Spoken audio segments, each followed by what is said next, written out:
Gideon nodded. The Emperor of the Dragons believes we are all in his collection. I am not in his collection. He cannot order me around. So, do you think you will be able to order me around if I am in your collection? Hara was starting to understand this collection thing. There were good things about it and other things which rankled with her. Gideon shrugged noncommittedly and she dug a little deeper. Would I have to follow any of your orders? He wrinkled his nose and eventually said, I don't like following orders, so I would not expect orders to be followed. But I can't guarantee I won't try to order you around. She smiled at him. This collection thing didn't sound as bad as she thought. She went up on her toes and kissed him. Much like the kiss he had given her in his house. Hara stepped back and patted his chest. We'll see. She gathered up Angel and left him there. She wasn't sure why she said that, as she still had no intention of being his collection. Chapter 9. Gideon moved through the corridors of the airship. Kale was coming towards him. It was late and it was strange to have anyone but those on watch to be wandering around. Gideon stopped the man by stepping in front of him. Kale huffed. Hey, man. What's up? Gideon frowned at the tone which accompanied the words as they didn't match. Gideon tilted his head as he studied the man. Kale said, Henry is making small cakes. Man, that guy can cook. There was just a touch of disgust to his tone. Gideon tilted his head the other way. You will not harm anyone on this ship. It wasn't a threat, but Gideon's tone was very serious. Kale frowned. Hey, where did that come from? I'm here to make sure nothing goes wrong. That is what muscle is for. That sounded like the truth. Gideon nodded. Just make sure that stays true, Kale. Wait until Henry makes souffle. He flashed Kale a grin. The man didn't know how to take the sudden change in Gideon's mood. He gave a half-hearted chuckle and squeezed past Gideon. Gideon might have followed the man to see what he really was up to, but he had better things to do. A certain woman to woo. He would deal with the suspicious crew member later. Hara's hair was loose over the pillow. Hands moved through her hair. Lips brushed over her collarbone. She arched into the touch. She groaned. Flesh moved against flesh. She had dreams like this before. She settled in to enjoy it. She ran her hands over his shoulders and then up into his hair. The hair was longer than she was used to in these dreams. About as long as Gideon's hair.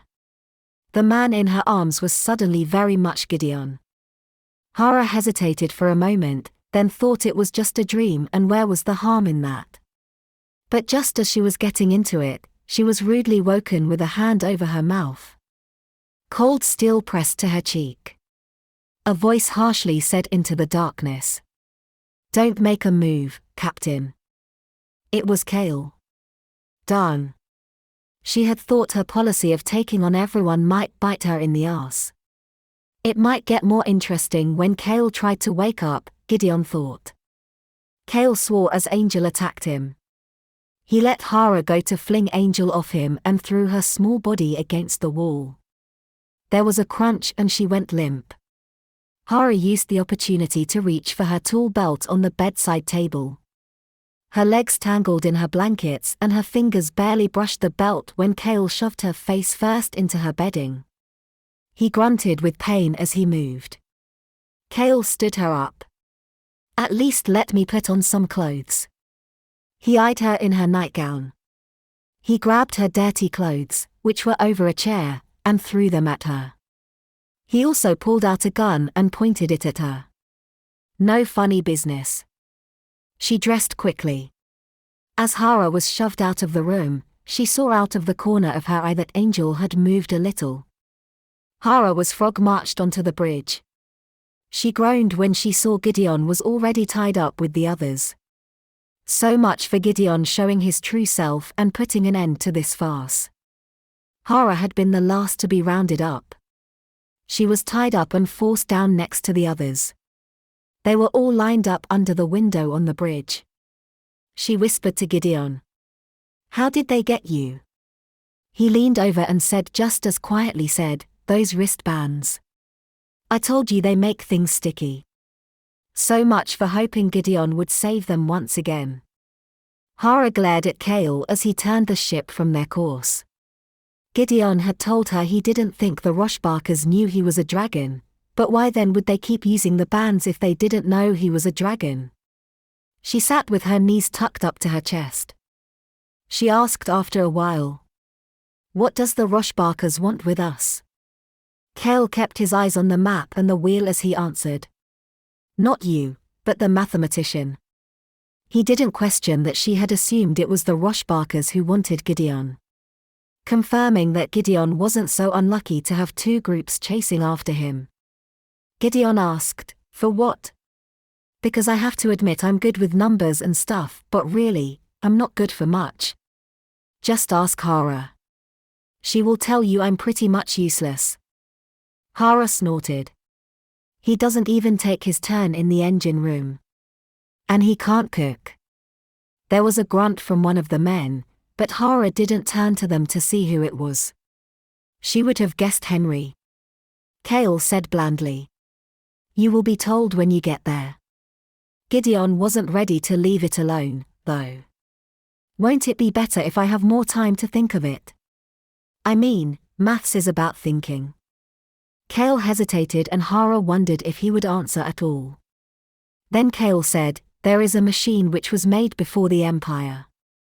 It was never completed. We have finished making it, but we now need help calibrate it so it can be used." Interesting, Hara thought. A machine made before the Empire would mean it was a weapon to take down dragons. Dragons had been the shadow who made everyone shiver in the past when they flew over. Raining death and destruction, they were the only thing people feared enough to concentrate enough to make a sophisticated weapon for. Especially if finishing it had been no longer a priority when the dragons made the treaty. Why would the Roshbarkers want a weapon to kill dragons?